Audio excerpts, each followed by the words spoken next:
Welcome back, Focus learners, to another explainer. Let's just jump right into this because, honestly, this is one of the most wild psychological endurance tests we've ever looked at. We're breaking down the ultimate battle, human willpower versus extreme, over-the-top luxury. The premise? A pilot named Armando gets challenged to live inside a world-class private jet for 100 consecutive days. If he steps even 1 foot totally outside that aircraft, boom, it's game over. But if he actually pulls it off, he gets to keep the jet forever. And look, we're not talking about some modest little prize here. The stakes are absolutely jaw-dropping. This specific aircraft is valued at a staggering $2.5 million. That is a life-changing, generational type of asset.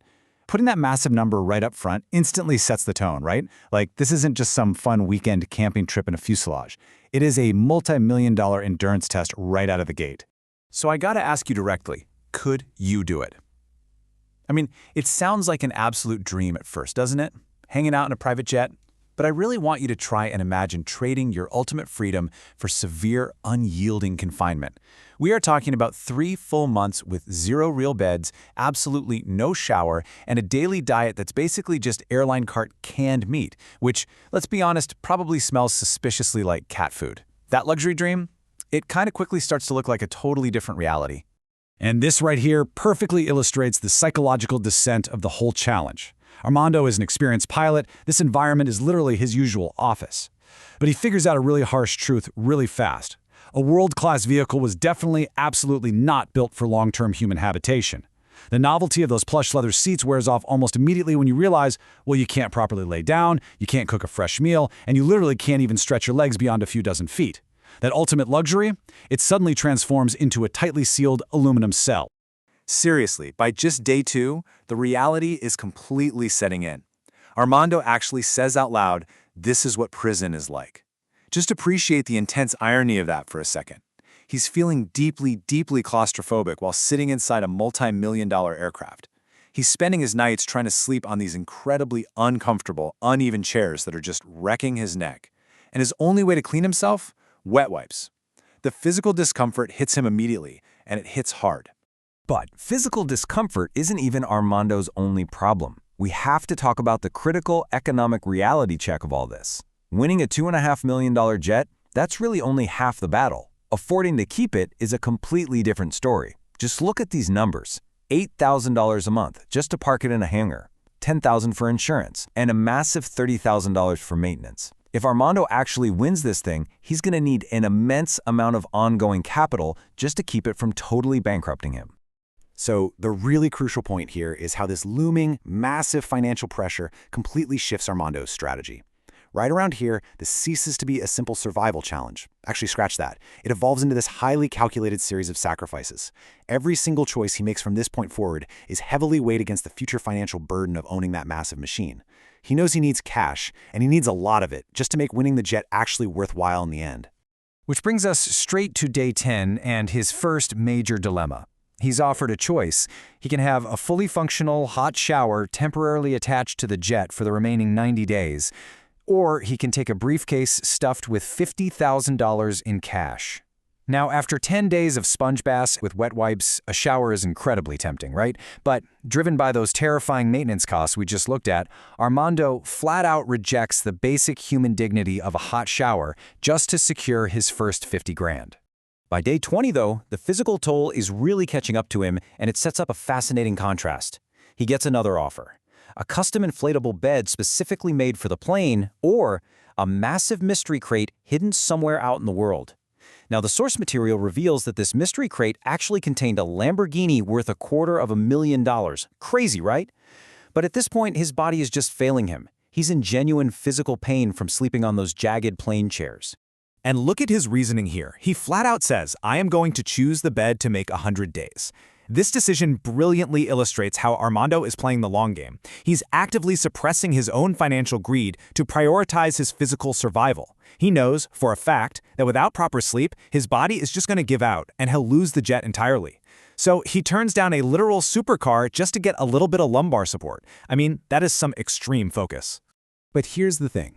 While the bed definitely fixes his physical pain, it does absolutely nothing for his mind. Let's shift gears and look at the immense psychological toll of this challenge.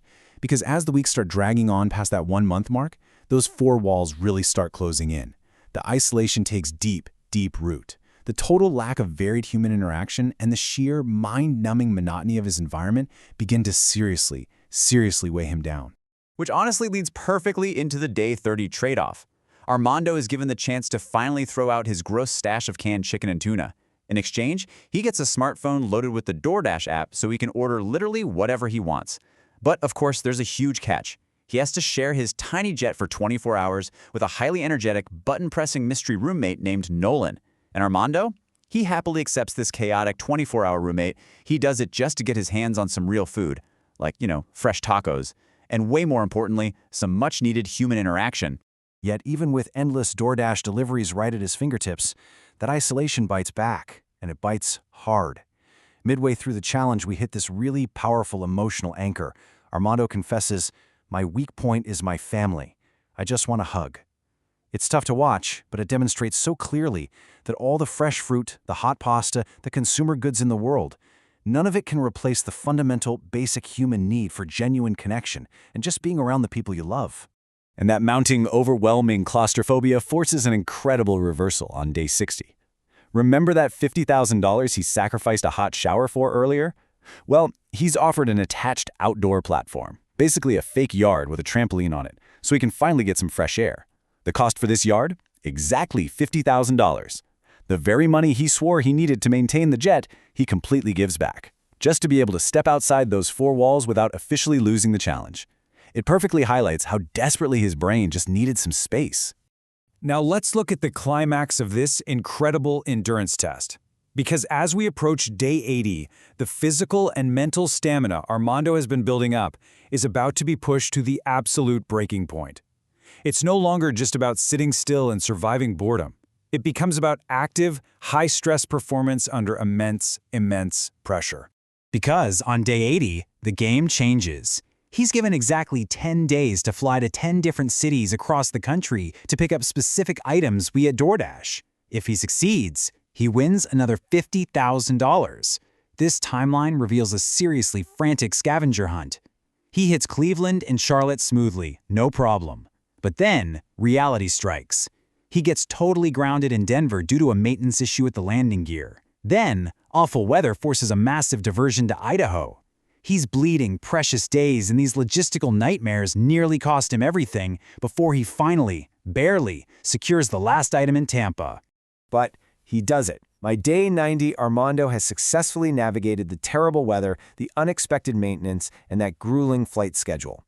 He secures that $50,000, bringing his total extra cash buffer to $100,000. So, the crucial takeaway here is that he has finally secured enough liquid cash to realistically maintain and fly his new $2.5 million aircraft once the challenge ends. The dream is fully within his grasp now.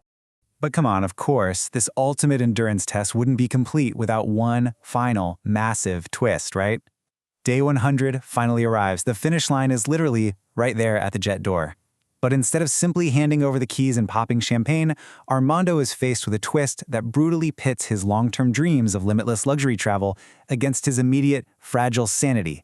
I really want you to look at this question and try to place yourself in his shoes for a second. Would you stay another 100 days for $500,000? He has offered the chance to walk away with the jet right now, as planned, or double down, stay in that tiny, isolated tube for another 3 months, and secure enough cash to practically fly around the world forever without a single financial worry. The internal struggle here is so intense. On one hand, $500,000 solves literally every financial problem he could ever possibly have with this aircraft. He's dreaming of flying to Italy, Croatia, Japan. But on the other hand, as his own inner monologue reminds him, it means, and I quote, another 100 days from your family. And the absolute hardest part of this, his wife and daughter are standing right outside the jet door, literally waiting for him. Which brings us to the raw emotional climax of the entire challenge. It is the ultimate showdown, greed versus family. The host presents the offer, and even though Armando's family doesn't know the exact dollar amount being discussed, they immediately start screaming at him from the tarmac to say no. They are begging him to just walk away. So he is forced to choose, in real time, between ultimate financial freedom and the very people he actually wants to share that freedom with. Ultimately, humanity wins out. Armando looks at his family, says no to the extra $500,000, and finally steps off that plane. He chooses his family over the extra money, and immediately the deed to the jet is transferred to his name. His journey ends with him as the rightful, triumphant owner flying off to Orlando with his wife and daughter. Mission accomplished. Which leaves us with this final, incredibly provocative thought to ponder. At what point does the pursuit of luxury cost you the very freedom it promises? Armando had to endure 100 days of severe confinement, sacrifice basically all of his comfort, and battle extreme, mind-numbing isolation, all just to own a machine that was literally built for limitless freedom. It's a truly fascinating look at the hidden costs of our most extravagant desires. Thank you so much for joining me on this Explainer Focus, learners. Keep asking questions, and I'll catch you in the next one.